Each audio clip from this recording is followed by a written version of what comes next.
This track was the track I was listening to when I was a child with my parents in the car. And Same this for was, me, yeah. And that was then this emotion when you drove with your parents on a Sunday and the sun comes in the car. And this was the feeling then basically. We don't even need to plan the set and we don't even need to talk about it in advance. We just go there and we stick in the sticks, and we also don't talk to each other when we had a digging session for each other. Like, we don't talk about it, we just try it out in the club. Yeah. And that's And I think it works really well. Yeah. Because we know each other so good that it just always works out. Yeah. I think that shows that we have a good connection human-wise, and this translates also in the sets basically. No, actually. We just go in. Yeah, and see always. If it works. Yeah, always. It's the same with live streams and stuff. Yeah. We never chat about this. Yeah. We're just always who's playing the first track, and then we just decide when we are at the stage. Yeah. Most of the time. Yeah. Can you play it? No, you play it. And then it's okay. Someone plays it, and then it just goes from there. Yeah. We dig the same track, and then it's oh, you have the same track, and they're yeah, I want to play as well. Okay, but now it's yours. For example, she plays the track, and I'm looking it up and showing her, oh, I dug the same, and then it's yeah. And it's kind of funny. Sometimes we both play it then.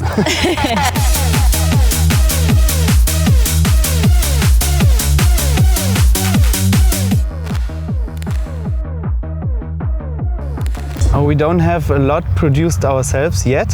We are working on that this year, and I don't know what the balance will be when we have that. But now we are just mainly playing tracks produced by other people. But probably when we have enough material, we will also balance it out, 50-50 probably. Yeah, would be nice. Yeah, it would be nice to have. So that's the goal. Yeah, actually we made a track, and I think next week we want to finish it and send it to our DJ friends, and they can play, and we should release it someday. We don't have any concrete plans yet where to release it or stuff, but it's there and it's playable, and we are testing it out lately, and we just have to make the final polish, and then we can send it out. And we hope that a lot of people play it because they like it, and also that people that hear it on parties or festivals getting filmed and react really good and have a good time with it. I think we shaped our own sound together. Mm-hmm. So when we started with playing back-to-backs, we were similar, but of course everybody has his own little bit of style. But I think we shaped it together. But it's not that we always have the same kind of music or digging the same kind of music, but it always fits together, and we push each other, I would say. The basic where you can reduce it down from both our styles is the emotion behind it, because it's always has an emotional part each track we both play, and that is the consens that brings it down together. Yeah. Have a big smile in the face when you hear it that basically. Yeah. Yeah. Something that reminds you on your childhood, or really great moments you had with friends or stuff like that. Yeah, or touches you just emotionally, the track. Yeah. And the other one as well, and then you feel it together.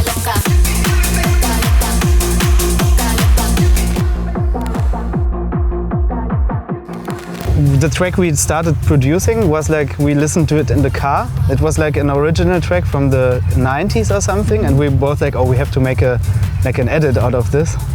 Yeah. And this track was the track I was listening to when I was a child with my parents in the car. And Same for me. Yeah. And that was then this emotion when you drove with your parents on a Sunday and the sun comes in the car.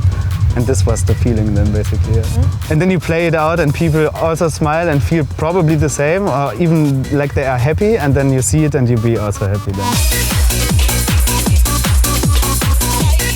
I think because we're getting older and it's the better time. No. Yeah, I think the vibes are kind of different, because of the sun, and it's, I don't know, the vibe is kind of different than in the night in a club. Yeah, this one, and you also play in the daytime, and you can go home at night and have a normal sleep schedule, which is when you tour a lot, and you feel it after a few months when you tour every weekend. You get at a point where it's feeling really exhausting, and when you then have a let's say 3 months of playing mainly daytime events, it's really nice for your body, to be able to relax a little bit.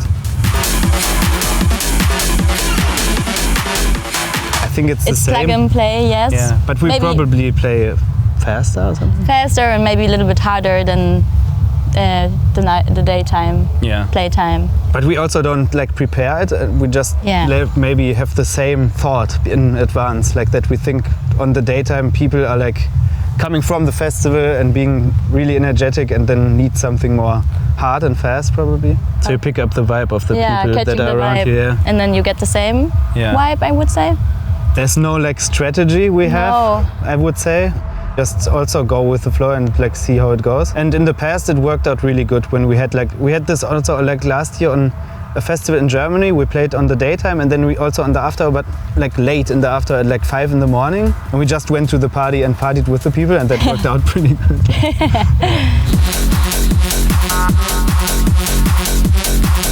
Like we were both playing, but who else?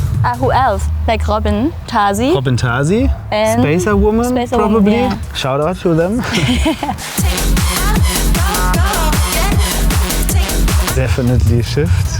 They really like to party and they show you really that they really like to party. Yeah. And they have such a great energy always. Yeah. Like at every party we've been in the Netherlands, it was always like this. Yeah. They had a really great like vibe. We both favor to play in the Netherlands. We really enjoy it. I think it's the top country that is the #1 to play in for me at least. I don't know if you think so for me as well. We were talking about this like last week or something. Yeah. I mean, you can see it here. You have a festival in a public park that is allowed by the government, and I think this represents the vibes of like the whole country and the people living in the country. That is, everything is really easy. It seems really easy, and this is also when you play at the party, people give you that feeling because they party and have a great time, and it's easy to talk to them, and they are really approachable. Yeah, so basically it's the circumstances overall, like sound-wise, when you play there and you have really good sound monitoring, you feel very confident in what you do and you can really hear if you beat match correct or stuff. Yeah. You can really like perform because then you have no bad thoughts and like no distractions and you just be there. And if the people are nice, like the crowd and like aware. Which in the Netherlands is almost the case. Yeah. That's why it's top 1. If we're vibing with them, if we're like smiling and like dance a lot, then we're in. Yeah. I think if we look like that we also party together with them, then you can tell we are feeling really good there. Yeah. And this is also what we feel inside then, basically, right? It's you don't think that you are like the DJ now and you perform for them. It's like just one thing, and the whole party is just one party. And when it gets like this Gesamtkunstwerk, then it's like the best that can ever happen, I guess. But it's not always like this, right? No, not always. Sometimes it feels like you are like the performer and you have to do a job and stuff, and it also works, but it's like not so ideal as like if you have like one whole thing that feels like a great vibe. Yeah, the best is if you're not feeling you have to do a job, so you're just like feeling it and enjoy it. Yeah, definitely. Yeah. Really reduced, I would say. We communicate a bit. Yeah. When it's like crucial. When there's like a track that's almost running out, or like if there's a track that, for example, Joanna plays a track that I had never heard before, and she knows there's like a part that is sounding really messy where you shouldn't mix into, then she will tell it to me, and then I can like expect it, but it's not happening a lot. It's like really rare. Or talking about maybe the last track, like who is playing the last track, or do you have a last track which would fit here really well, and then this kind of little chats we have. Yeah. But not that much. Yeah. No.